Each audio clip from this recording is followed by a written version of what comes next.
кодекса Российской Федерации постановил избрать обвиняемого Мирзоева Далерджона Баротовича меру пресечения в виде заключения под стражу, установить срок содержания его под стражей на 1 месяц, 28 суток, то есть до 22 мая 2024 года.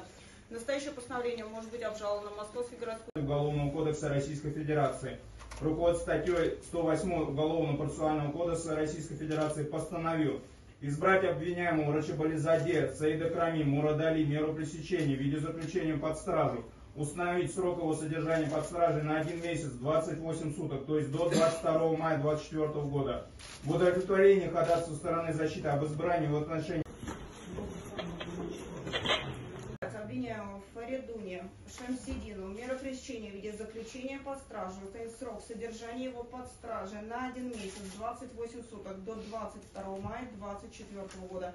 Настоящее постановление предусмотрено пунктом Б части 3 статьи 205 Уголовного кодекса Российской Федерации. Руководство статьей 108 Уголовного процессуального кодекса Российской Федерации постановил избрать обвиняемому Файзову Мухаммад Сабиру Закирчоновичу меру пресечения в виде заключения под стражу, установить срок его содержания под стражей на 1 месяц, 28 суток, то есть до 22 мая 2024 года.